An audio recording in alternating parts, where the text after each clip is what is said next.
My parents, blinded by the allure of a heritage property, dragged me to this Gothic monstrosity nestled deep within a forest so ancient it seemed to predate time itself. A sprawling, century-old manor, it loomed like a predator, its windows' vacant eyes staring into the perpetual twilight of the surrounding woods. They called it charming. I called it a tomb. The air inside was perpetually cold, heavy with the scent of dust and something else, something metallic like old blood. Every creaking floorboard, every rattling pane of glass was a discordant note in a symphony of unease. Then came the opportunity for my parents to visit distant relatives, leaving me, their only child, to tend to this architectural nightmare. I tried to protest, but their excitement was a dense fog, obscuring my frantic warnings. "Just a week," they chirped, oblivious to the dread that had already begun to unfurl its icy tendrils around my heart. The moment their car disappeared down the long, winding driveway, the house seemed to exhale, a deep, resonant sigh that vibrated through the very foundations. I was truly alone, and the house knew it. The first 2 days were a deceptive calm, a cruel prelude to the horrors that awaited. I tried to distract myself, burying my head in textbooks, but the house was a persistent presence, its silence more unnerving than any noise. On the third night, a suffocating darkness had already swallowed the landscape by the time I returned. As I stepped through the heavy oak door, a faint, sweet smell like decaying lilies assaulted my senses. It clung to the air, a sickly perfume that made my stomach clench. I ascended the grand, winding staircase, each step echoing like a funeral drum. Halfway up, a chill, sharper than any before, pierced me. I stopped, my gaze drawn to a distant hallway on the second floor, a corridor I rarely ventured down. One of the many spare bedrooms, perpetually locked and unused, stood with its door ajar. Just a crack, barely visible in the encroaching gloom, but enough to send a jolt of ice through my veins. I remembered explicitly checking and securing every single door in the house before my parents left. This wasn't just unnerving, it was impossible. A primal fear screamed at me to run, to flee this house and never look back. But a perverse curiosity, or perhaps a morbid fascination, compelled me forward. I crept towards the open door, the floorboards groaning in protest beneath my tentative steps. As I peered into the darkness, a shadow detached itself from the deeper blackness within the room, a fleeting, almost imperceptible movement that made my breath hitch. Nothing was there, just an empty, dusty room filled with the pervasive, cloying scent of lilies. I slammed the door shut, the sound a desperate echo in the oppressive quiet, and for the first time I actually locked it, twisting the rusted bolt until my fingers ached. Sleep that night was a fractured landscape of nightmares. I awoke with a gasp, the sickly sweet scent of lilies thick in my room. A cold sweat slicked my skin. I dismissed it as a lingering phantom of my fear, a trick of my mind. But as I walked down the hallway to the kitchen, a sense of being watched prickled the back of my neck. Every dark doorway seemed to conceal a lurking presence. Every shadow seemed to deepen and writhe. I tried to shake it off, telling myself it was just the house playing tricks on my exhausted mind. Later that evening, after forcing down a meal I couldn't taste, I started back up to my room.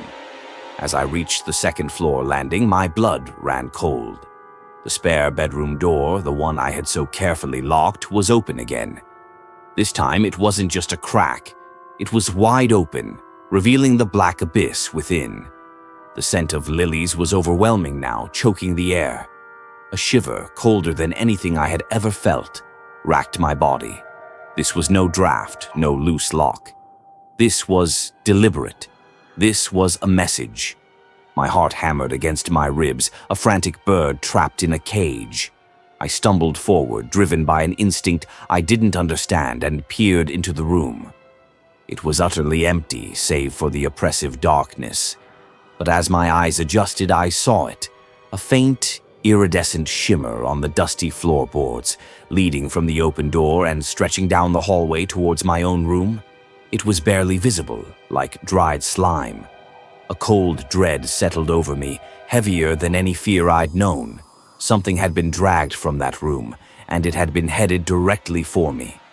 I slammed my bedroom door shut, fumbling with the lock, my fingers numb with terror.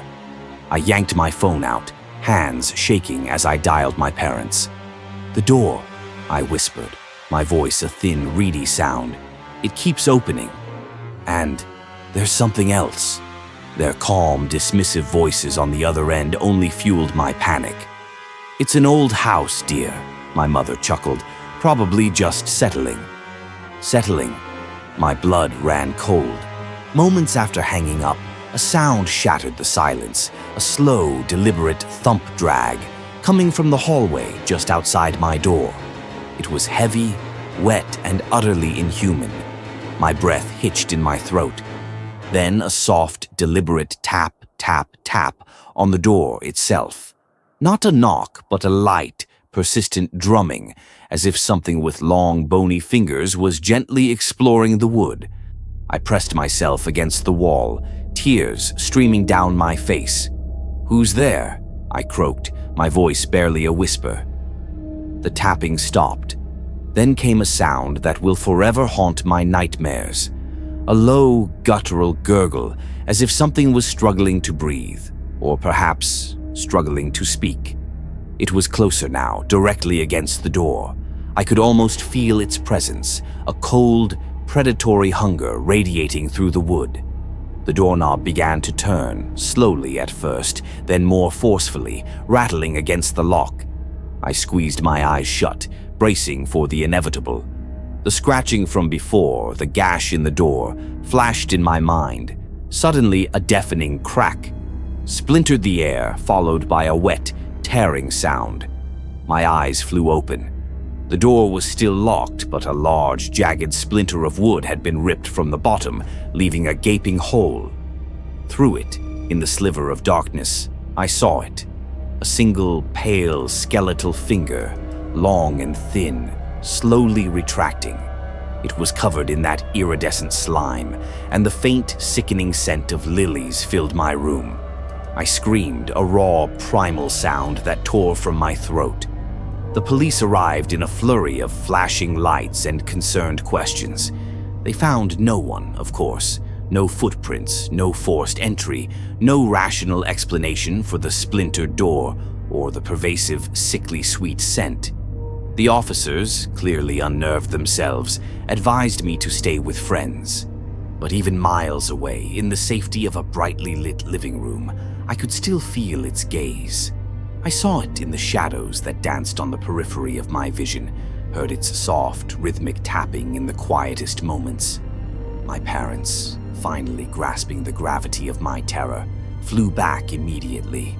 We moved out of that house within days, abandoning everything we couldn't quickly pack. They sold it for a pittance, desperate to sever ties with the place that had almost consumed their child. But even now, years later, I know it's still out there, waiting. And sometimes, late at night, when the world is quiet and the wind howls through the trees, I can still smell the lilies, and I swear I hear a faint, soft tap, tap, tap on my bedroom door. It was supposed to be a quiet Sunday night. I'd spent most of the day catching up on chores, and by the time evening rolled around, I was exhausted. I live alone in a small rented townhouse at the edge of a suburban neighborhood. Not exactly the kind of place where you expect anything out of the ordinary to happen. After grabbing a quick shower, I threw on some old sweatpants and made myself comfortable on the couch. I remember scrolling through my phone, half watching random YouTube videos on the TV. It was one of those nights where you feel too tired to do anything, but also too restless to sleep. At some point, I decided to order food. The thought of cooking felt impossible, so I pulled up a food delivery app and ordered Chinese from a place I hadn't tried before. The estimate was about 45 minutes, which felt fine. I could stay awake that long. I set my phone on the coffee table, leaned back, and let the TV fill the silence. About an hour passed and there was still no sign of my food. I checked the app, expecting to see the usual on the way update, but instead it just showed my order as still being prepared. A little annoying, but it happens. I figured maybe they were slammed, so I let it go. It must have been later than I thought because I ended up drifting off right there on the couch. What woke me was a knock at the door. Not a gentle knock either, it was 3 heavy, deliberate bangs. Enough to jolt me fully awake.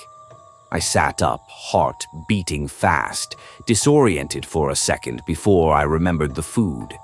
I got up and walked to the door. My head was still cloudy and I realized I hadn't even checked the time.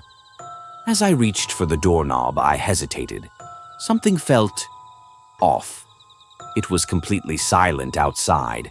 No footsteps on the porch, no car idling in the driveway. Still, I opened the door. Standing there was a man who didn't look anything like a delivery driver. He wore a black hoodie pulled over his head, and his hands were stuffed deep into the front pocket. No food bag, no receipt, nothing.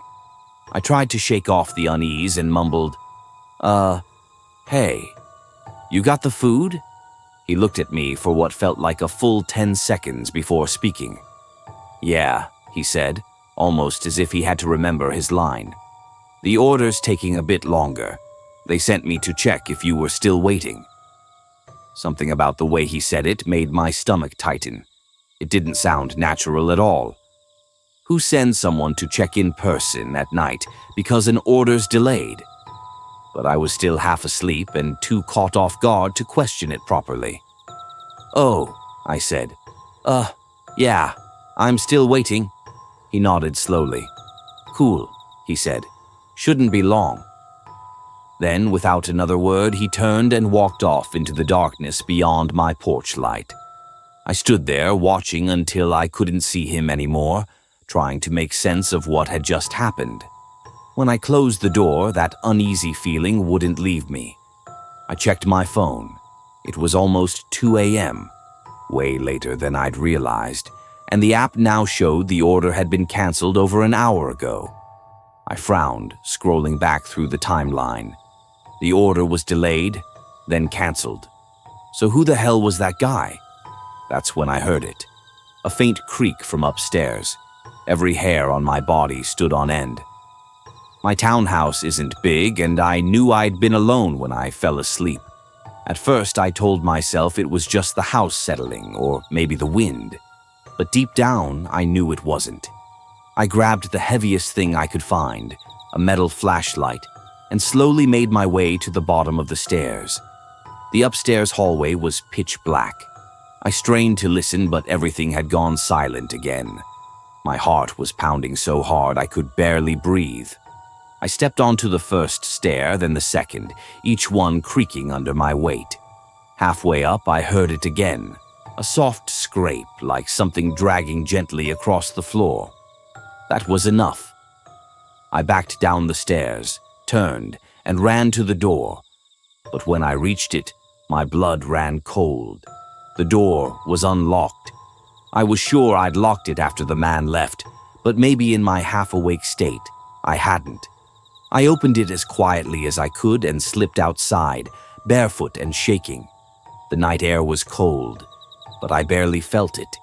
I ran across the small front lawn and hid behind a neighbor's car, my breath coming in ragged gasps. From there, I called 911. My voice was trembling so badly I could hardly get the words out. I told them someone might be in my house. It felt like forever, but the police finally arrived. They searched the house top to bottom. Upstairs, in the small guest bedroom I rarely used, they found the window open and the curtain fluttering in the breeze. No sign of anyone. They guessed the guy had come in through the window while I was sleeping, and then, when I woke up and caught him by accident, he'd pretended to be connected to my food order just to see if I'd let him in or panic. The thought still makes my skin crawl, that he was already inside, or about to be, when he knocked. That his plan might have worked if I hadn't sensed something wrong. They never found him. No fingerprints, no security footage that showed anything helpful. For weeks afterward, I couldn't sleep properly. Every little noise made me jump. And sometimes, when I closed my eyes, I'd see his face in my mind. That empty stare, like he was trying to decide something. I still don't know what he really wanted that night. To rob me or something worse. All I know is if I hadn't trusted my gut, if I'd invited him in or gone back to sleep instead of leaving, I probably wouldn't be here to tell this story. And now, every time I order food late at night, I check the windows, lock the doors twice, and tell myself, next time, I won't even open the door.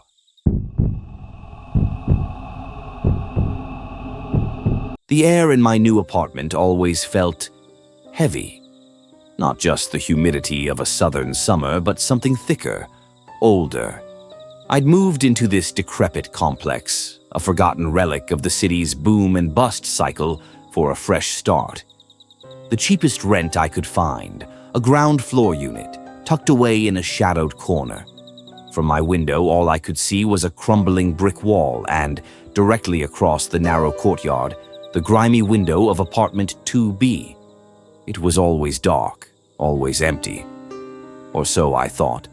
For weeks, my life was a blur of unpacking boxes and the relentless grind of a new, soul-crushing job. My apartment was just a place to collapse, the silence only broken by the creaks of old wood and the distant hum of the city. But then the feeling started, a prickle on the back of my neck, the certainty of being watched. I'd glance up from my dinner or pause mid-stride, convinced that eyes were on me. And every time my gaze would drift to that dark window of apartment 2B, still empty, still dark. Just my imagination, I told myself, fueled by exhaustion and the isolation of a new town. One particularly sweltering night, I awoke to a sound, a faint, rhythmic scratching, like fingernails dragging across glass. My heart hammered against my ribs. I tried to dismiss it, to pull the covers higher, but the sound persisted, a slow, deliberate scrape that seemed to emanate from everywhere and nowhere. Finally, I crept to my window, peering through the blinds. The courtyard was bathed in the dim glow of a faulty street lamp, and there it was, a faint, almost imperceptible gleam, like moonlight catching on something wet in the window of apartment 2B. It vanished as quickly as it appeared, leaving only the oppressive silence and the echo of that chilling scratch. The next morning, I tried to shake off the unease. It was just an old building settling, but the feeling of being observed intensified. I started closing my blinds before it even got dark, a futile attempt to reclaim some privacy. Then came the whispers. Just out of earshot, indistinct, like someone mumbling directly outside my door. I'd freeze, straining to hear, but they would always stop the moment I moved. One evening, after a particularly late shift, I was fumbling for my keys when I saw it. Scrawled in what looked like dried mud on my welcome mat, a single crude symbol. It looked like an eye staring back at me. A chill, colder than any winter wind, snaked down my spine. Panic began to set in. I knew, with a horrifying certainty, that I wasn't alone in this building. But who? Or what? The complex had only 3 other units, and like mine, they'd been vacant for as long as I'd been here. Desperate, I called the landlord, a gruff old man who mostly grumbled about leaky pipes. He assured me all units were empty. "No one's been in 2B for years," he rasped. "Place is condemned, practically." Condemned. The word hung in the air, heavy with unspoken dread. If it was condemned, who was making those sounds? Who was watching? That night, sleep was impossible. Every shadow seemed to writhe, every creak a footstep. The scratching started again, louder this time, more insistent. It was coming from directly above me, from apartment 2B. And then another sound.